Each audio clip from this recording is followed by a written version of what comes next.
പത്തനാപുരം സ്വദേശിയായ സുവിശേഷ പ്രവർത്തകൻ ആന്റണി മെയിൻ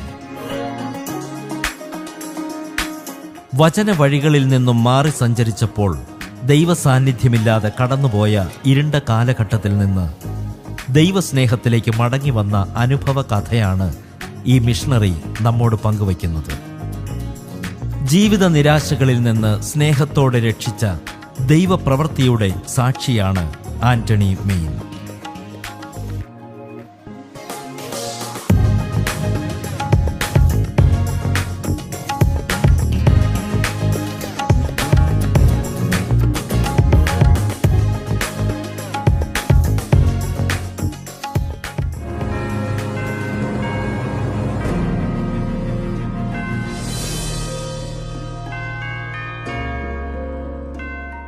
എൻ്റെ ഫാമിലി പറഞ്ഞാൽ ശരിക്കും ഒരു ആംഗ്ലോ ഇന്ത്യൻ ഫാമിലിയിലാണ് ഞാൻ ജനിക്കാനിടയായത്. എൻ്റെ പിതാവ് ആംഗ്ലോ ഇന്ത്യൻ ബാക്ക്ഗ്രൗണ്ടാണ്, മാതാവ് നാട്ടുകാരിയാണ്. എനിക്ക് 3 സഹോദരങ്ങളാണ്. അവർ 3 പേരും, അതിൽ ഞാൻ 4ാമത്തെ സഹോദരനാണ്. ഞങ്ങൾ 4 ആണുങ്ങളാണ്. എൻ്റെ UP സ്കൂൾ, ഹൈസ്കൂൾ വിദ്യാഭ്യാസമൊക്കെ നടക്കുന്നത് പത്തനാപുരം സെൻറ്റ് സ്റ്റീഫൻസ് സ്കൂളിലാണ്. അവിടുത്തെ പഠന സമയങ്ങളിൽ ഒരു സാധാരണ കുഞ്ഞുങ്ങളൊക്കെ ജീവിക്കുന്നതിൽ നിന്നും അല്പം വ്യത്യസ്തമായിട്ടായിരുന്നു എനിക്കുള്ള അനുഭവം. എൻ്റെ പിതാവും എൻ്റെ മാതാവും തമ്മിൽ ഒത്തിരി അകന്ന് ജീവിക്കേണ്ടതായ സാഹചര്യങ്ങളുണ്ടായി. ഏകദേശം 7 വർഷത്തോളം ഭവനത്തിൽ നിന്ന് ഭക്ഷണമൊന്നും കഴിക്കാതെയൊക്കെ പിതാവ് അകന്നിരുന്ന ഒരു സമയമുണ്ടായിരുന്നു. അതുകൊണ്ട് തന്നെ മാതാപിതാക്കൾ 2 പേരും 2 തട്ടിലായതുകൊണ്ട് പിതാവ് മാക്സിമം എന്നെ ഭൗതിക മേഖലകളിൽ അല്ലെങ്കിൽ ആത്മീകമല്ലാത്ത കാര്യങ്ങളിൽ പപ്പായോട് തന്നെ ചേർത്ത് നിർത്തി. അനാത്മീകമെന്ന് പറയാൻ ദോഷമായ വഴികളിലൊന്നുമല്ല. കടയിൽ നിന്നുള്ള ആഹാരം, ഭവനത്തിൽ നിന്നുള്ള ഭക്ഷണത്തേക്കാൾ കടയിൽ നിന്നുള്ള ആഹാരവും കാര്യങ്ങളും ഒക്കെ ആയി. പിന്നെ ജീവിതത്തിലെ അനുഭവങ്ങൾ പറയുകയാണെങ്കിൽ, സ്കൂൾ തലത്തിലെ അനുഭവങ്ങൾ പറയുകയാണെങ്കിൽ, എൻ്റെ പപ്പായെ സംബന്ധിച്ചിടത്തോളം മദ്യപാനി ആയിരുന്നില്ല, പക്ഷേ നന്നായി ബീഡി വലിക്കുന്ന, അതുപോലെ മുറുക്കാൻ ഉപയോഗിക്കുന്ന ഒരു വ്യക്തിയായിരുന്നു. അതുകൊണ്ട് തന്നെ അതെനിക്ക് ഈ പുകവലിക്ക് ഒത്തിരി പ്രചോദനം തരാനിടയായി. അങ്ങനെ പേപ്പർ ചുരുട്ടി ബീഡി വലിക്കാൻ തുടങ്ങി. അത് കഴിഞ്ഞപ്പോൾ പപ്പ വലിച്ചിട്ട് മുറ്റത്തിടുന്ന ബീഡിയുടെ മുറി ബീഡിയൊക്കെ എടുത്ത് വലിക്കാൻ തുടങ്ങി. ഇത് സ്റ്റാർട്ട് ചെയ്യുന്നത് ഒരു 6ാം ക്ലാസ്സിലാണ്. അപ്പോൾ 7ാം ക്ലാസ്സൊക്കെ ആയപ്പോഴത്തേക്കിന് കുറച്ചും കൂടെ ആ കാര്യത്തിൽ ഗ്രേഡ് കൂടാനിടയായി. പിന്നെ അങ്ങോട്ട് പോയപ്പോഴത്തേക്കിന് 7ാം ക്ലാസ്സിൽ ആയപ്പോൾ എനിക്കൊരു സുഹൃത്ത് ഉണ്ടായിരുന്നു. അവർക്ക് അരിഷ്ടത്തിൻ്റെ കടയായിരുന്നു. അങ്ങനെ ആ അരിഷ്ടക്കടയിൽ പോയിരിക്കാൻ തുടങ്ങി. പതുക്കെ അരിഷ്ടം ഉപയോഗിച്ച് തുടങ്ങി. അങ്ങനെ ഈ ലഹരിയുടെ ഒരു സുഖം ചെറുതായിട്ട് അനുഭവിക്കാൻ തുടങ്ങിയപ്പോൾ പിന്നെ കള്ള് കിട്ടുന്നിടത്തുനിന്ന് കള്ള് വാങ്ങി ഉപയോഗിക്കാൻ തുടങ്ങി. അതിന് ആ സുഹൃത്തിൽ നിന്ന് ജീവിച്ചിരിപ്പില്ല. അങ്ങനെ 7ാം ക്ലാസ്സൊക്കെ ആയപ്പോഴത്തേക്കിന് ഞാൻ 7ാം ക്ലാസ്സിൽ ഒരു കുപ്പി കള്ളുമായിട്ട് ക്ലാസ്സിൽ പോയി. അവിടെ ചെന്നിരുന്ന് കാല് തട്ടി അത് താഴെ വീണു. അതിൻ്റെതായ പ്രത്യാഘാതങ്ങൾ ആ സ്കൂളിൽ നിന്ന് ശക്തമായിട്ടുണ്ടായി. പിന്നെ ഉള്ള വിദ്യാഭ്യാസമൊക്കെ അത്ര നല്ല രീതിയിലുള്ള ജീവിതശൈലികളൊന്നും അല്ലാത്തതുകൊണ്ട് തന്നെ എൻ്റെ ജ്യേഷ്ഠൻ, അദ്ദേഹം അന്ന് തമിഴ്നാട്ടിൽ മദ്രാസിൽ, ചെന്നൈയിൽ ശുശ്രൂഷയിലിരിക്കുന്ന സമയമാണ്. പിന്നെയുള്ള വിദ്യാഭ്യാസം അവിടെയാണ്. കാരണം കേരളത്തിലെ വിദ്യാഭ്യാസമൊക്കെ പിന്നീട് വളരെ ബുദ്ധിമുട്ടായിരുന്നു. അങ്ങനെ അവിടെ കൊണ്ടുചെന്നു. അവിടെ കോടമ്പാക്കത്തിൽ മലയാളം മീഡിയം സ്കൂള്, ഗവൺമെൻറ് സ്കൂളുണ്ട്, അവിടെ ചേർത്താണ് പിന്നെ പഠിപ്പിക്കാനിടയായത്. അങ്ങനെ നാട്ടിൽ തിരിച്ചു വന്നു. 10ാം ക്ലാസ് നാട്ടിലാണ് പഠിച്ചത്. ആ സമയം വീണ്ടും അതേ സ്വഭാവങ്ങളൊക്കെ തന്നെ ആയിരുന്നു. പല സംഭവവികാസങ്ങളും അതിനോടുള്ള ബന്ധത്തിൽ ഉണ്ടായിട്ടുണ്ട്.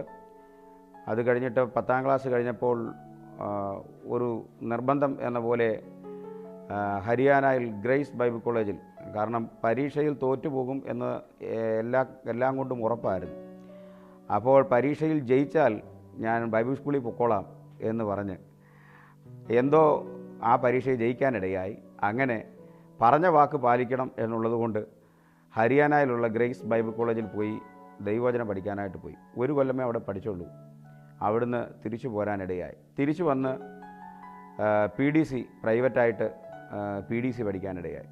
പ്രീ ഡിഗ്രി പഠിക്കുന്ന സമയത്ത് ആദ്യത്തെ കൊല്ലം ഏകദേശം ഭംഗിയായിട്ട് പോയി, നല്ല മാർക്കൊക്കെ ഉണ്ടായിരുന്നു. രണ്ടാമത്തെ കൊല്ലം ആയപ്പോഴത്തേക്കിന് പ്രൈവറ്റ് കോളേജൊക്കെ അല്ലേ, അതിൻ്റെതായ പ്രശ്നങ്ങളൊക്കെ ഉണ്ടായി. അവസാനം അത് അവിടുത്തെ പ്രിൻസിപ്പളെ തല്ലുന്ന അവസ്ഥയിലേക്ക് വന്നു. പ്രിൻസിപ്പൾ എന്നെ തല്ലി, ഞാൻ പ്രിൻസിപ്പളിനെ തല്ലി. അവസാനം അവരെല്ലാവരും കൂടെ പൊക്കിയെടുത്ത് എന്നെ വെളിയിൽ കൊണ്ടുവന്നാക്കി. അവിടുന്ന് ഞാനങ്ങ് പോയി. പിന്നെ ഞാൻ പ്രീ ഡിഗ്രി പഠിക്കാതെ തന്നെ പിന്നെ അവിടെ എൻ്റെ സുഹൃത്തുക്കളൊക്കെ ഉണ്ടായിരുന്നു. അവരെനിക്ക് ബുക്കും കാര്യങ്ങളുമൊക്കെ തന്നു. അതൊക്കെ കൊണ്ടുവന്ന് ഞാൻ പഠിച്ചു. എനിക്ക് ബുക്ക് തന്ന പലരും തോറ്റുപോയി. പക്ഷേ ഞാൻ ആ പ്രീ ഡിഗ്രിക്ക് ജയിക്കാനിടയായി. അങ്ങനെ ഇരിക്കുന്ന സമയത്ത് ശരിക്കും കർത്താവിനെ അറിയുവാനുള്ളതായ സാവകാശമുണ്ടായി. ഈ ICPF ഇൻ്റർ കോളേജുകേറ്റ് പ്രെയർ ഫെലോഷിപ്പ്, അതിൽ പ്രവർത്തിക്കുന്ന ഈ യൗവനക്കാരുണ്ട്, അവരുമായിട്ട് ഒരു അടുപ്പം ഉണ്ടാകാനിടയായി. അപ്പം ഞാൻ അപ്പോഴും ഈ അധികമൊന്നും ആരും അറിയാതെ ചെറിയ രീതിയിൽ മദ്യപാനമൊക്കെ ഇങ്ങനെ തുടരുന്നുണ്ടായിരുന്നു. അപ്പോൾ അതവർക്ക് അറിയാം. അവരെന്നെ നിരന്തരമായിട്ട് വന്ന് കൗൺസിലിംഗ് പോലെ നിർബന്ധിക്കുകയും പറയുകയൊക്കെ ചെയ്തു. നിരന്തരമായിട്ട് അവരെ പല പ്രാവശ്യം ഞാൻ ഒഴിവാക്കിയിട്ടും അവരെന്നെ പല പ്രാവശ്യം എന്നോട് സംസാരിക്കുകയും പറയുകയും ഒക്കെ ചെയ്തു. അപ്പം കുറേ പ്രാവശ്യമായപ്പോൾ ഞാൻ ചിന്തിച്ച്, ഇവരുമായിട്ട് എനിക്കൊരു ബന്ധവുമില്ല, ഇവരെൻ്റെ രക്തബന്ധമല്ല, ഇവരെൻ്റെ സഹോദരങ്ങളല്ല, ഇവരുമായിട്ട് എനിക്കൊരു ബന്ധവുമില്ല. പക്ഷേ എന്നിട്ടും ഇവരെന്തുകൊണ്ടാണ് ഞാൻ നന്നായി കാണണം, എൻ്റെ ഈ സ്വഭാവങ്ങളിൽ നിന്നൊക്കെ ഒരു മാറ്റമുണ്ടാകണമെന്ന് ഇവരാഗ്രഹിക്കുന്നത് എന്തിനാണ് എന്ന് ഞാൻ ചിന്തിക്കാനിടയായി. അങ്ങനെ ചിന്തിച്ചപ്പോൾ എനിക്ക് മനസ്സിലായി, ഇതിൻ്റെ അടിസ്ഥാനം എന്ന് പറയുന്നത് ദൈവസ്നേഹം എന്നുള്ളതാണ്. അപ്പോൾ രക്തബന്ധങ്ങളുടെ സ്നേഹത്തേക്കാൾ, ബന്ധുക്കളുടെ സ്നേഹത്തേക്കാൾ ഒക്കെ ഉപരിയായിട്ടുള്ളതൊന്നാണ് ഈ ദൈവസ്നേഹം എന്ന് മനസ്സിലാക്കാനിടയായി. ഇല്ലെങ്കിൽ അവരൊരിക്കലും ഞാൻ രക്ഷപ്പെടണമെന്നോ ഞാൻ നന്നായി കാണണമെന്നോ അവർ ആഗ്രഹിക്കേണ്ട കാര്യമില്ല. അങ്ങനെ യേശുവിനെ അറിയാനുള്ളതായ മുഖാന്തരം ഉണ്ടായി. അങ്ങനെ ബൈബിൾ സ്കൂളിൽ പോകാനുള്ളതായ ഒരു തീരുമാനത്തിലേക്ക് വരാനിടയായി. 7 വർഷത്തോളം അമ്മയുടെ കയ്യിൽ നിന്നൊരു പച്ചവെള്ളം പോലും വാങ്ങിച്ചു കുടിക്കാതെ പപ്പ അകന്നിരിക്കാനിടയായി. അങ്ങനെയുള്ള ഒത്തിരി പ്രതികൂലങ്ങളുടെ നടുവിലാണ് അമ്മ വിശ്വാസ ജീവിതത്തിൽ നിലനിൽക്കാനിടയായത്. അതുകൊണ്ട് തന്നെ ശക്തമായി എനിക്ക് വേണ്ടിയും പ്രാർത്ഥിക്കുന്നുണ്ടായിരുന്നു. ആ സാഹചര്യത്തിൽ എന്നെ സൺഡേ സ്കൂളൊക്കെ പഠിപ്പിച്ചത് ജോസ് ഷൗമേൽ എന്ന് പറയുന്ന ഒരു അനുഗ്രഹിക്കപ്പെട്ട അച്ചാനാണ്. ഇന്ന് അദ്ദേഹവും ആത്മീയ ശുശ്രൂഷയുള്ള ബന്ധത്തിൽ ബോംബെയുടെ പ്രദേശത്തായിരിക്കുന്നു. ഇവരെയൊക്കെ ഈ സമയത്ത് ഞാൻ ഓർക്കുന്നു നന്ദിയോടെ. എൻ്റെ ബാല്യകാലത്തിൽ അവരൊക്കെ എനിക്ക് വളരെ അനുഗ്രഹിക്കപ്പെട്ടവരായിരുന്നു. എൻ്റെ ജ്യേഷ്ഠൻ വിൻസെൻ്റ് മെയിൻ, അദ്ദേഹം എന്നെ ഷാരോൺ ബൈബിൾ കോളേജിലേക്ക് കൊണ്ടുചെന്നാക്കുവാനിടയായി. ഗ്രേസ് ബൈബിൾ കോളേജിലും അദ്ദേഹം എന്നോടൊപ്പം ഉണ്ടായിരുന്നു, എൻ്റെ സീനിയറായിട്ട് അവിടെ ഉണ്ടായിരുന്നു. ഷാരോണിൽ ഞാൻ 1 വർഷം പഠിക്കാനിടയായി. അങ്ങനെ 1 വർഷം അവിടെ പഠിച്ചുകൊണ്ടിരിക്കുന്ന സമയത്ത് എനിക്ക് മണക്കാല ഫെയ്ത്ത് തിയോളജിക്കൽ സെമിനാരിയിൽ പഠിക്കാനായിട്ട് അവസരത്തെ ദൈവം തരാനിടയായി. എന്നാൽ എൻ്റെ നിർണായകമായ ലൈഫിൻ്റെ ഒരു ഇരുണ്ട കാലഘട്ടം എന്ന് പറയുന്ന ഒരു കാലഘട്ടത്തിലേക്ക് ശരിക്കും പ്രവേശിക്കുന്നത് 2006 ശേഷമാണ്. 2006 എൻ്റെ പിതാവ് മരണപ്പെടുവാനിടയായി. അപ്പോൾ ഞാൻ നോർത്ത് ഇന്ത്യയിൽ ഛത്തീസ്ഗഡിൽ എൻ്റെ രണ്ടാമത്തെ ജ്യേഷ്ഠനൊപ്പം വിൻസെൻ്റ് മെയിനൊപ്പം ആയിരിക്കുന്നു. അവിടെ നിന്ന് ഞാൻ പിതാവിൻ്റെ മരണത്തോടുള്ള ബന്ധത്തിൽ തിരികെ നാട്ടിൽ വരാനിടയായി. നാട്ടിൽ വന്നു കഴിഞ്ഞപ്പോൾ പഴയതുപോലെയുള്ള സൗഹൃദങ്ങളും പിന്നെ ഒരു ജോലിക്ക് വേണ്ടിയുള്ള ആഗ്രഹം, അത്യാവശ്യം വരുമാനവും കാര്യങ്ങളുമൊക്കെ കാര്യങ്ങൾക്കും ചെറുപ്പക്കാരനായി വരുന്നു. അപ്പോൾ ആൾക്കാരൊക്കെ ചോദിച്ചു, ഒരു പണിയില്ലാതെ ഇങ്ങനെ നിൽക്കുകയാണോ എന്നൊക്കെ ചോദിക്കുന്ന സമയത്ത് ഒരു ജോലിക്ക് വേണ്ടി ആഗ്രഹിച്ചു. അങ്ങനെ ഇന്ന് വോഡാഫോൺ, അന്ന് ഹച്ച്, അങ്ങനെ പാലക്കാട് ഹച്ചിൻ്റെ ഒരു ജോലി ലഭിക്കാനിടയായി. അങ്ങനെ പാലക്കാട്ടേട്ട് പോകാനിടയായി. അവിടെ ചെന്നപ്പോൾ വളരെ സ്വാതന്ത്ര്യമുള്ളൊരനുഭവം. അതാ ഞാൻ പറഞ്ഞ വളരെ ഇരുണ്ട ഒരു കാലഘട്ടമെന്ന് ആ കാലഘട്ടത്തെ വിശേഷിപ്പിക്കാനേ പറ്റത്തുള്ളൂ. ബന്ധുക്കളോ ചാച്ചക്കാരോ സഹോദരങ്ങളോ ആരും ഇല്ലാത്തതായ ഒരു സ്ഥലം, ദൂരെ ഉള്ള ഒരു സ്ഥലം, പൂർണ്ണമായ സ്വാതന്ത്ര്യം അനുഭവിക്കാൻ കഴിയുന്ന ഒരു സ്ഥലം. ഒരു ചെറുപ്പക്കാരനെ സംബന്ധിച്ചിടത്തോളം വളരെ സ്വാതന്ത്ര്യത്തോടെ ഇഷ്ടാനുസരണം ജീവിക്കാൻ പറ്റിയ ഒരു സ്ഥലം. അങ്ങനെ അവിടുത്തെ ജോലിയോടുള്ള ബന്ധത്തിൽ എന്നെപ്പോലുള്ള ചെറുപ്പക്കാരെല്ലാവരും കൂടി താമസിക്കുന്ന ഒരിടമുണ്ട്. അവരുടെ ഒപ്പമായി അങ്ങനെ ആയപ്പോഴത്തേക്കിന് പഴയ വിട്ടുകളഞ്ഞ മദ്യപാനമൊക്കെ വീണ്ടും ആരംഭിക്കാൻ തുടങ്ങി. അത് ചിന്തിക്കണം, വർഷങ്ങളോളം ദൈവവചനം പഠിച്ചതിന് ശേഷമാണ് അങ്ങനെ ഒരു പിന്മാറ്റ ജീവിതത്തിലേക്ക് പോകുന്നത്. അതുകൊണ്ടാണ് ഞാനതിനെ ഇരുണ്ട കാലഘട്ടമെന്ന് തന്നെ വിശേഷിപ്പിക്കുന്നത്. ആ ഒരു സിനിമ റിലീസായി കഴിഞ്ഞാൽ അത് റിലീസാകുന്ന ദിവസം തന്നെ പോയി കാണണം എന്നുള്ളതായ ഒരു വാശി, അങ്ങനെ മദ്യപാനവും ഒക്കെ ആയിട്ട് വളരെ ഒരു വല്ലാത്ത ജീവിതം അവിടെ ആകാനിടയായി. അവിടെ ഈ ഓരോ ടവറും ഓരോരുത്തരുടെ ഉത്തരവാദിത്വത്തിൽ കൊടുത്തിരിക്കുന്നതാണ്. ഏകദേശം 16ഓളം ടവറുകൾ, അതിൻ്റെ ടവറുകളുടെ ഉത്തരവാദിത്വമാണ് നമ്മളെ ഏൽപ്പിച്ചിരുന്നത്. അപ്പം ആ ടവറിൽ അവർക്ക് വേണ്ടിയുള്ള അത് നിൽക്കുന്ന സ്ഥലത്തെ അവരുടെ വാടക കൊണ്ടു കൊടുക്കണം, മറ്റ് ബാങ്ക് ഇടപാടുകൾ കാര്യങ്ങളുണ്ട്, കംപ്ലൈൻറ്റുകളുണ്ടെങ്കിൽ അത് നോക്കണം. അപ്പോൾ ഓരോ ടവറും ഓരോരുത്തരുടെ വീടിൻ്റെ ഓരോ ആൾക്കാരുടെ വസ്തുവിലാണ് ഇരിക്കുന്നത്. അപ്പോൾ അവിടെ ചെല്ലുമ്പോൾ ഈ പനങ്കള്ളും ചെത്തുകളിലൊക്കെ ഇഷ്ടം പോലെ കിട്ടുന്ന സന്ദർഭങ്ങൾ, അതൊക്കെ മേടിച്ച് ഇഷ്ടം പോലെ കുടിക്കാൻ തുടങ്ങി. പിന്നെ ഹോട്ടലുകളിൽ പോയിരുന്ന മദ്യപാനമായി. ഒരു ദിവസം ഓഫീസിൽ നിന്ന് അത്യാവശ്യമായി വിളിച്ച സമയത്ത് മദ്യാസക്തിയിൽ, മദ്യത്തിൻ്റെ ലഹരിയിൽ ഓഫീസറെ ഞാൻ വളരെ മോശമായിട്ട് ഒക്കെ പറയാനിടയായി. അങ്ങനെ എനിക്ക് അവിടുന്ന് ട്രാൻസ്ഫറായി. അങ്ങനെ ഞാൻ കായംകുളത്ത് വരാനിടയായി. ഹരിപ്പാട് കായംകുളം ഏരിയയൊക്കെ ഉത്തരവാദിത്തത്തിൽ വരാനിടയായി. അപ്പോഴും മനസ്സിനകത്ത് വലിയ കുറ്റബോധമുണ്ട്. കാരണം കഴിഞ്ഞ കാലങ്ങളിൽ അകത്ത് കയറിയ ദൈവത്തിൻ്റെ വചനം വല്ലാതെ എന്നെ കുറ്റബോധം വരുത്തുന്നുണ്ട്.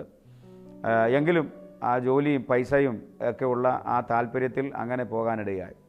ഒരു ദിവസം വളരെ വേഗത്തിൽ ബാങ്ക് സമയം തീരുന്നതിന് മുമ്പ് ചെക്ക് കൊണ്ടു ചെന്ന് കൈകാര്യം ചെയ്യേണ്ടതുകൊണ്ട് വളരെ വേഗത്തിൽ ബാങ്ക് ടൈം തീരുന്നതിന് മുമ്പ് വാഹനം ഓടിച്ച് ഞാൻ പോവുകയായിരുന്നു, ബൈക്ക് ഓടിച്ച് പോവുകയായിരുന്നു. അങ്ങനെ ബൈക്ക് ഓടിച്ച് പോകുന്ന സമയത്ത് ഹരിപ്പാട് റൂട്ടിലാണ്, ഹൈവേയിലാണ്, ഒരു ബസ് നിർത്തിയിട്ടിരിക്കുകയായിരുന്നു. ഞാൻ എതിർവശത്തൂടെ ചെല്ലുന്നു. നിർത്തിയിട്ടിരിക്കുന്ന ബസ്സിനെ ഓവർടേക്ക് ചെയ്തുകൊണ്ട് വേറെ ഒരു കാറ് മുമ്പോട്ട് കയറി വരാനിടയായി. ഞാനും വളരെ വേഗത്തിൽ തന്നെയായിരുന്നു പൊയ്ക്കൊണ്ടിരുന്നത്. ആ വാഹനത്തിൽ ചെന്ന് ഇടിക്കാനിടയായി. ഞാൻ തെറിച്ചു വീണു. റോഡിലൂടെ കുറേ ദൂരം ഉരഞ്ഞു. ഇവിടെയൊക്കെ ഇപ്പോഴും അതിൻ്റെതായ പാടും കാര്യങ്ങളുമുണ്ട്. കാല് എല്ലാം പഴുപ്പ് കയറാനിടയായി. ഞാൻ ആ സന്ദർഭം എന്ന് പറഞ്ഞാൽ ഈ റോഡിലൂടെ ഒത്തിരി ദൂരം നിരങ്ങിപ്പോയി. ശരീരം മുഴുവൻ ടാറിങ്ങിന് വെളിയിലും തല ടാറിങ്ങിലുമായിട്ട് ഇങ്ങനെ കിടക്കുകയാണ്. ആ സമയത്ത് മറ്റൊരു വാഹനം വന്ന് എൻ്റെ തലയുടെ ചേർന്ന് നിൽക്കുക, 1 ഇഞ്ച് കൂടെ അല്ലെങ്കിൽ ഒരു സെക്കൻഡ് 1 ഇഞ്ചും കൂടെ ഒരു വ്യത്യാസം വന്നിരുന്നെങ്കിൽ ഒരു പക്ഷേ തലയിലൂടെ കയറി ഇറങ്ങി പോകുമായിരുന്നു ആ വണ്ടി. അങ്ങനെ വന്ന് ബ്രേക്കായി എൻ്റെ തലയിൽ മുട്ടി നിൽക്കുന്ന ഒരു സന്ദർഭമാണ്. എനിക്കവിടെ ബോധം പോയി. ഇത് മറ്റുള്ളവർ പറഞ്ഞു കേട്ട അറിവാണ്. എനിക്കവിടെ ബോധം പോയി. എന്നെ അവരെല്ലാവരും കൂടെ എടുത്ത് മെഡിക്കൽ കോളേജിൽ കൊണ്ടുപോകാനിടയായി. 3 ദിവസത്തോളം അവിടെ ബോധമില്ലാതെ തന്നെ 3 ദിവസം കിടക്കാനിടയായി. വീട്ടുകാരെ ഒന്നും അറിയിച്ചില്ല. കമ്പനിക്കാർ തന്നെ ആ ചെലവുകളെല്ലാം നോക്കി. അപ്പോൾ അവിടെയുള്ള നേഴ്സുമാരെടുക്കൽ അബോധാവസ്ഥയിൽ, നേഴ്സുമാർ പേരെന്താണെന്ന് ചോദിക്കുമ്പം ഞാൻ അവരോട് ബൈബിൾ വാക്യമാണ് പറയുന്നത്, അബോധാവസ്ഥയിൽ. കാരണം എന്തൊക്കെയോ ഹൃദയത്തിനകത്ത് കയറിയതായ ദൈവത്തിൻ്റെ വചനം അതങ്ങനെ അകത്ത് കിടക്കുകയാണ്. അവരെൻ്റെ അടുക്കെ പേര് ചോദിക്കുമ്പോൾ ഞാൻ ബൈബിളിലെ വാക്യവും സുവിശേഷമൊക്കെ അവരോട് പറയുന്നത്. അങ്ങനെ 3 ദിവസം കഴിഞ്ഞപ്പോൾ അവിടുന്ന് അവർ ഡിസ്ചാർജാക്കി. 3 ദിവസമല്ല, ചില ദിവസങ്ങൾ കഴിഞ്ഞപ്പോൾ അവർ ഡിസ്ചാർജാക്കി. 3 ദിവസത്തോളം ബോധമില്ലാതെ അവിടെ കിടന്നു. അവിടുന്ന് കമ്പനിക്കാർ തന്നെ വാഹനമെല്ലാം വിട്ടു തന്ന് എന്നെ വീട്ടിൽ കൊണ്ടുവന്നാക്കാനിടയായി. ആഴ്ചകളോളം കിടന്നിട്ടും കാലിൽ പഴുപ്പ് കുറയുന്നില്ല. പല പ്രാവശ്യം കൊണ്ടുചെന്ന് കുത്തിക്കെട്ടിയിട്ടും ആ കുത്തിക്കെട്ട് അത് പറഞ്ഞു പോരുകയാണ്. വിരൽ മുതലുള്ളതായ ഭാഗമാണ് അത്. താമര വിരിഞ്ഞു പോകുന്നത് പോലെ അങ്ങ് വിരിഞ്ഞു പോവുക. പിന്നെ കാലിൻ്റെ മുട്ടിൻ്റെ ഭാഗം വരെ പതുക്കെ പഴുപ്പ് കയറാനിടയായി. വല്ലാതെ ഭയം തോന്നാനിടയായി. ഇനി അത് മുറിച്ച് കളയേണ്ടി വരുമോ എന്ന് പോലും ഭയം അകത്ത് തോന്നാനിടയായി. അങ്ങനെ പഴുപ്പ് കയറി വല്ലാത്ത ഒരു ബുദ്ധിമുട്ടായി. അപ്പോൾ ദൈവസന്നിധിയിൽ ഞാൻ തീരുമാനമെടുത്തു. എല്ലാ പരിപാടിയും അവസാനിപ്പിച്ച് ദൈവാലോചന പോലെ ഞാൻ സുവിശേഷ വേലയ്ക്ക് വേണ്ടി പൊക്കോളാം എന്ന ദൈവസന്നിധിയിൽ തീരുമാനിക്കാനായിട്ട് ഇടയായി. എന്നെ ഇവിടുന്ന് സൗഖ്യമാക്കി എഴുന്നേൽപ്പിക്കുകയാണെങ്കിൽ ഇനി ഞാൻ സുവിശേഷ വേലയ്ക്ക് പൊക്കോളാം എന്ന് ദൈവസന്നിധിയിൽ തീരുമാനിച്ചു. അപ്പോൾ എൻ്റെ ഓരോ അപ്ഡേറ്റും കമ്പനിക്കാർ അറിയുന്നുണ്ടായിരുന്നു, അന്വേഷിക്കുന്നുണ്ടായിരുന്നു. മെഡിക്കൽ സ്റ്റോറിൽ നിന്ന് മേടിക്കുന്ന മരുന്നിന് പോലും അവർ തന്നെയാണ് അന്ന് എനിക്ക് പൈസ തന്നുകൊണ്ടിരുന്നത്. ഞാൻ സൗഖ്യമായി എന്നറിഞ്ഞപ്പോൾ അവർ എനിക്ക് ഒരു അറിയിപ്പ് തരാനിടയായി. ഇത്രയും പ്രയാസത്തിലൂടെയൊക്കെ പോയതുകൊണ്ടും ആക്സിഡൻ്റ് ആയിരുന്നതുകൊണ്ടും ഇപ്പോൾ നിങ്ങളുടെ വീടിൻ്റെ അടുത്ത് തന്നെ ആര്യങ്കാവ് മുതൽ ചടയമംഗലം വരെയുള്ള സൈറ്റുകളുടെ ഉത്തരവാദിത്വം ഏൽപ്പിക്കാം എന്ന് പറയാനിടയായി. അപ്പോൾ ശമ്പളവും അല്പം കൂടെ കൂടുതൽ തരാൻ. കാരണം ഞാൻ വളരെ വിശ്വസ്തതയോടെ ആ കാര്യങ്ങൾക്ക് വേണ്ടിയൊക്കെ ഓടുകയും അധ്വാനിക്കുകയൊക്കെ ചെയ്തിരുന്നു. ഏത് സമയത്ത് അവർ വിളിച്ചാലും ഞാൻ അവൈലബിൾ ആയിരുന്നു. അങ്ങനെയൊക്കെ ഉള്ളതുകൊണ്ട് അവർക്ക് എന്നോട് വലിയ കാര്യമായിരുന്നു. അങ്ങനെ ഒരു ഓഫർ വന്നപ്പോഴത്തേക്കിന് വീണ്ടും ഞാൻ ദൈവത്തോട് പറഞ്ഞ വാക്ക് മറുതലിച്ചിട്ട് ഞാൻ പറഞ്ഞു, ഞാൻ സുവിശേഷ വേല ചെയ്തോളാം, ജോലിയോടുകൂടി സുവിശേഷ വേല ചെയ്തോളാം. എനിക്ക് ഈ വിശ്വാസികളുടെ ദശാംശവും സ്വോത്രാഴ്ചയും ഒക്കെ മേടിച്ച് അങ്ങനെ കഴിക്കേണ്ട കാര്യമില്ല. ഞാൻ തന്നെ ജോലി ചെയ്ത് സുവിശേഷ വേല ചെയ്തോളാം. സ്വന്തം കാലിൽ നിന്ന് സുവിശേഷ വേല ചെയ്യുന്നതാണ് എനിക്കിഷ്ടം എന്ന് ഞാൻ തീരുമാനം മാറ്റി ചിന്തിക്കാനിടയായി. അത് പൂർണ്ണമായും സുവിശേഷ വേലയ്ക്ക് വേണ്ടി സമർപ്പിക്കുവാനുള്ള മനസ്സ് തയ്യാറല്ലാത്തതുകൊണ്ട് ഞാൻ പറയുന്നൊരു ഉപാധി ആയിരുന്നു എന്ന് ഇപ്പോൾ ഞാനത് ഗ്രഹിക്കുന്നു. അങ്ങനെ ഞാൻ അതിനുവേണ്ടി വീണ്ടും ഈ വിശ്വാസ മാർഗത്തിലേക്കും ശുശ്രൂഷയിലേക്കും വരാനുള്ള സാഹചര്യമാണ് ഞാൻ ഈ വിശദീകരിക്കുന്നത്. അങ്ങനെ ഞാൻ ഈ ജോലിക്ക് വേണ്ടി ഒരു വാടക വീട് അന്വേഷിക്കണമായിരുന്നു. ആര്യങ്കാവ് മുതൽ ചടയമംഗലം വരെയുള്ളതായ ഏരിയ ആണല്ലോ. അങ്ങനെ ഇരിക്കുന്ന സമയത്ത് എൻ്റെ ഒരു കസിൻ സിസ്റ്റർ ബിൻസി എന്ന് പറയും, എൻ്റെ കസിൻ സിസ്റ്റർ. അപ്പോൾ എന്നെക്കുറിച്ച് അവരും ഓർത്ത് പ്രാർത്ഥിക്കുന്നുണ്ട്. കാരണം ഞാൻ മണക്കാല ബൈബിൾ സ്കൂളിൽ പഠിച്ചുകൊണ്ടിരിക്കുന്ന സമയത്ത് അവർ അടൂർ പാർക്കുന്നുണ്ടായിരുന്നു. ഞാൻ അവിടെ പോകുമായിരുന്നു. അവിടെ ചെല്ലുന്ന സമയത്ത് പെങ്ങളുടെ അടുക്കൽ ദൈവത്തിൻ്റെ വചനം പറയുമായിരുന്നു. എൻ്റെ സുഹൃത്തുക്കളെ ഞാനവിടെ കൂട്ടിക്കൊണ്ട് പോകുമായിരുന്നു. അവരെനിക്ക് വേണ്ടി വളരെ ശക്തമായിട്ട് എൻ്റെ നിലപാടുകളും കാര്യങ്ങളും ഒക്കെ കണ്ടപ്പോൾ അവർ എനിക്ക് വേണ്ടി വളരെ ശക്തമായിട്ട് പ്രാർത്ഥിക്കുന്നുണ്ടായിരുന്നു.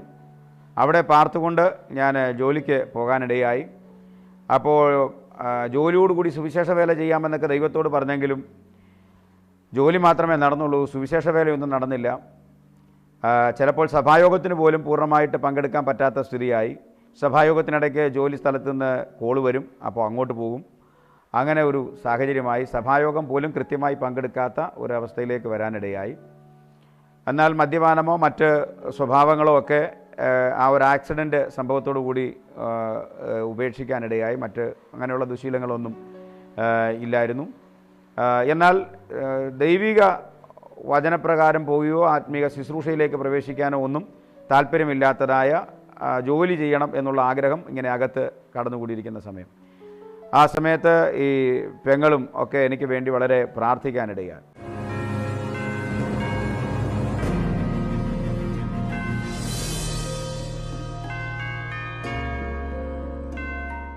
ചില വർഷങ്ങളോളം ദൈവത്തിൻ്റെ വചനം ഞാൻ പഠിച്ചതുകൊണ്ടും അതെൻ്റെ ഹൃദയത്തിലും മനസ്സിലും ഉള്ളതുകൊണ്ടും ദൈവം ആരാണെന്നും ദൈവത്തിൻ്റെ പ്രവൃത്തി എന്താണെന്നും ഒക്കെ എനിക്ക് വ്യക്തമായി അറിയാവുന്നതുകൊണ്ടും ദൈവം ഒരാളെ കണ്ടിട്ടുണ്ട് എങ്കിൽ തീർച്ചയായിട്ടും ദൈവം ഉദ്ദേശിക്കുന്ന ആ ട്രാക്കിലേക്ക് ദൈവം അദ്ദേഹത്തെ കൊണ്ടുവരുമെന്നും ഉപേക്ഷിച്ച് കളയത്തില്ലെന്നും ഒക്കെ എനിക്ക് നന്നായിട്ട് ബോധ്യമുള്ളതുകൊണ്ട് ഞാൻ ആ ദൈവവചനത്തിന് കീഴ്പ്പെടാനിടയായി.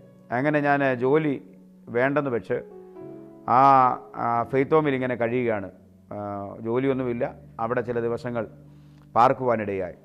അങ്ങനെ നടക്കുമ്പോൾ അവിടെ ഒരു ദീർഘദിവസത്തെ ഒരു ഉപവാസ പ്രാർത്ഥന നടക്കുക. അവിടെ അന്ന് ക്ഷണിച്ച ഒരു ദൈവദാസൻ വന്നില്ല. ക്ഷണിച്ച ഒരു ദൈവദാസൻ വരാതിരുന്നപ്പോൾ അവിടെ ഒത്തിരി പ്രസംഗിക്കാൻ കഴിവുള്ള ആളുകളൊക്കെ ഉണ്ട്, പ്രസംഗകരായിട്ടുള്ള ഒത്തിരി ആൾക്കാരുണ്ട്, അവിടെ തന്നെ പാർക്കുന്ന ദൈവദാസന്മാരുണ്ട്. എന്നാൽ ഒരാൾ വൈകുന്നേരം പ്രസംഗിക്കാൻ വേണം എന്ന് പറഞ്ഞപ്പോൾ എൻ്റെ പെങ്ങൾ പറഞ്ഞു, ഇവൻ നന്നായിട്ട് ദൈവവചനം പ്രസംഗിക്കുമെന്ന്. അങ്ങനെ എന്നോട് ചോദിച്ചു, ഞാൻ പ്രസംഗിക്കാമെന്ന് ഏറ്റു. ഒത്തിരി ആളുകൾ കൂടുന്ന ഒരു മീറ്റിംഗാണ്. പ്രശസ്തരായ ദൈവദാസന്മാരാണ് ആ ദിവസങ്ങളിൽ പ്രസംഗിക്കേണ്ടത്. എന്നാൽ യാദൃച്ഛികവശാൽ എനിക്ക് പ്രസംഗത്തിനുള്ള അവസരം ലഭിക്കാനിടയായി. അപ്പോൾ ഞാൻ ഉൽപ്പത്തി പുസ്തകത്തിൽ നിന്നുള്ളൊരു ഭാഗമാണ് സംസാരിക്കാനിടയായത്. യഹോവയായ ദൈവം മനുഷ്യനെ വിളിച്ച് നീ എവിടെയെന്ന് ചോദിക്കുന്ന ഒരു ഭാഗം. അതിനകത്ത് പ്രധാനമായിട്ടും ഉള്ളത് 4 വിധത്തിലുള്ള അകൽച്ചകളെക്കുറിച്ചാണ് പറയുന്നത്. മനുഷ്യൻ്റെ അകൽച്ചകളെക്കുറിച്ച്. 1, അവൻ ദൈവത്തിൽ നിന്ന് അകന്നു പോകുന്നു. 2, അവൻ മനുഷ്യനിൽ നിന്ന് തന്നെ അകന്നു പോകുന്നു. 3, അവൻ തന്നോട് തന്നെ അകന്നു പോകുന്നു. 4, അവൻ പ്രകൃതിയോട് അകന്നു പോകുന്നു. ഇങ്ങനെ അകൽച്ചകളെക്കുറിച്ചാണ് സംസാരിക്കാനിടയായത്. അകന്നു പോകുന്ന മനുഷ്യനെ തേടി വരുന്ന ദൈവം, വീണ്ടും ദൈവത്തോട് അടുപ്പിക്കുന്ന അനുഭവം. അങ്ങനെ ആ വേദഭാഗം സംസാരിച്ചപ്പോൾ ശരിക്കും പറഞ്ഞാൽ നീ എവിടെ എന്നുള്ള ചോദ്യം, ഇപ്പോൾ നീ എവിടെയാണ് എന്നുള്ള ഒരു ചോദ്യം, കഴിഞ്ഞ നാളുകളിൽ ദൈവത്തോടുള്ള കൂട്ടായ്മ ഉണ്ടായിരുന്ന നീ ഇപ്പോൾ എവിടെയാണ്, നിൻ്റെ അവസ്ഥ എന്താണ്, നിൻ്റെ സ്ഥിതി എന്താണ്, നീ ഇപ്പോൾ ആയിരിക്കുന്ന സ്ഥിതി എന്താണ് എന്ന് ആ ചോദ്യം വന്നിരിക്കുന്ന ഓഡിയൻസിനോടല്ല, അത് എന്നോട് തന്നെ ഞാൻ പ്രസംഗിക്കുന്നതായിട്ട് എനിക്ക് മനസ്സിലാക്കാനിടയായി. അങ്ങനെ ഞാൻ തന്നെ പ്രസംഗിച്ച് ഞാൻ തന്നെ മാനസാന്തരപ്പെട്ട് ദൈവസന്നിധിയിൽ ഒരു തീരുമാനമെടുത്ത് സുവിശേഷ വേലയ്ക്ക് വേണ്ടി സമർപ്പിച്ച് ഇറങ്ങുവാനിടയായിത്തീർന്നു. അങ്ങനെ ഞാൻ തന്നെ പ്രസംഗിച്ച് ഞാൻ തന്നെ മാനസാന്തരപ്പെട്ടതായ അല്ലെങ്കിൽ പിന്മാറ്റത്തിൽ നിന്ന് മടങ്ങി വന്നതായ ഒരു മാനസാന്തര ചരിത്രമാണ് എനിക്ക് എന്നെക്കുറിച്ച് പറയാനുള്ളത്. അങ്ങനെ ദൈവസന്നിധിയിൽ തീരുമാനമെടുത്തു. ആ തീരുമാനത്തിൻ്റെ അടിസ്ഥാനത്തിൽ സുവിശേഷ വേലയ്ക്ക് വേണ്ടി താല്പര്യപ്പെട്ടു. പത്തനംതിട്ടയിലുള്ള ഒരു സ്ഥലത്ത് ഒരു പുതിയ വർക്ക് സ്റ്റാർട്ട് ചെയ്യാനായിട്ട് താല്പര്യപ്പെട്ടു. അങ്ങനെ ഇരിക്കുന്ന സമയത്താണ് എൻ്റെ വിവാഹത്തിൻ്റെ ആലോചന വരുന്നത്. അപ്പോൾ ഒത്തിരി പേര് പറഞ്ഞ് ജോലിയൊന്നുമില്ല, സുവിശേഷ പ്രവർത്തനമുണ്ടോ അതില്ല, പാസ്റ്ററാണോ അതുമല്ല, ഒന്നുമല്ലാത്ത പരുവത്തിൽ ചുമ്മാ നിൽക്കുന്നവൻ എവിടെയാണ് പെണ്ണ് കിട്ടാൻ പോകുന്നത് എന്നൊക്കെ ആൾക്കാർ കളിയാക്കുകയും ചോദിക്കുകയൊക്കെ ചെയ്തു. എങ്കിലും ദൈവഗീതപ്രകാരം ഒരു ആലോചന വരുവാനിടയായി. മണർകാട് നിന്ന് ഞാൻ വിവാഹം കഴിക്കാനിടയായി. ദൈവിക ആലോചന പ്രകാരം ഞാൻ ആ വിവാഹത്തിന് തീരുമാനമാകുവാനിടയായി. ഞങ്ങളങ്ങനെ വിവാഹം കഴിക്കുവാനിടയായി. വിവാഹം കഴിക്കുമ്പോൾ ഞാൻ എൻ്റെ കുടുംബത്തോട് അല്ലെങ്കിൽ ഞാൻ വിവാഹം കഴിക്കാൻ പോകുന്ന വിൻസിയോട് പറഞ്ഞത്, ഞാൻ സുവിശേഷ വേലയ്ക്ക് വേണ്ടി സമർപ്പിക്കപ്പെട്ട ഒരു വ്യക്തിയാണ്. പട്ടിണിയും പ്രയാസങ്ങളും ഒക്കെ ആയിരിക്കാം ജീവിതത്തിലുള്ളത്.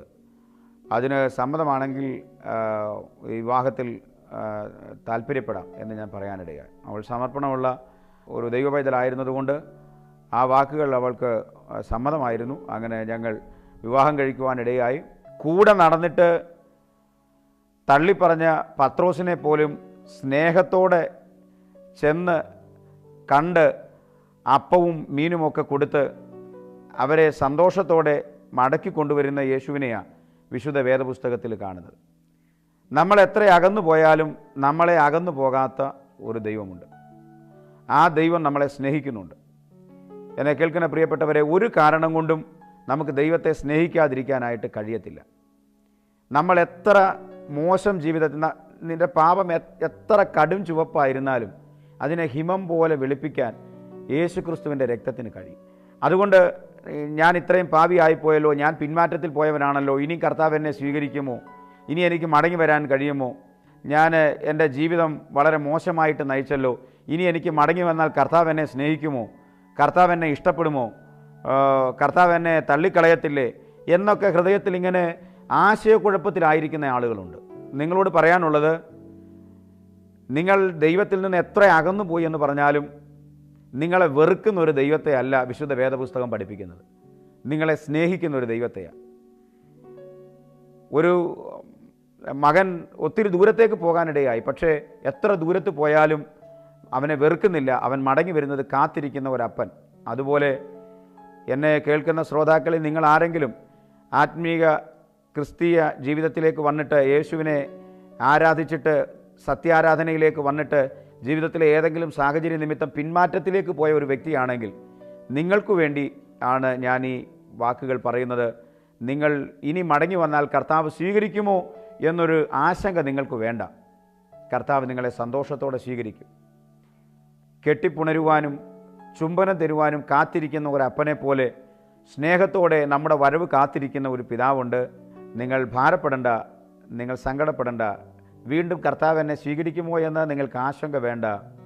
നിങ്ങളെ കർത്താവ് വെറുക്കുന്നോ എന്ന് നിങ്ങൾ ചിന്തിക്കേണ്ട. നിങ്ങളുടെ വരവും കാത്ത് ചുംബനം നൽകി സ്വീകരിക്കുവാൻ, സ്നേഹത്തോടെ കെട്ടിപ്പുണരുവാൻ താല്പര്യത്തോടെ കാത്തു നിൽക്കുന്ന ഒരു പിതാവിനെ പോലെ നമ്മെ കാത്തു നിൽക്കുന്ന ഒരു സ്വർഗീയ പിതാവുണ്ട്.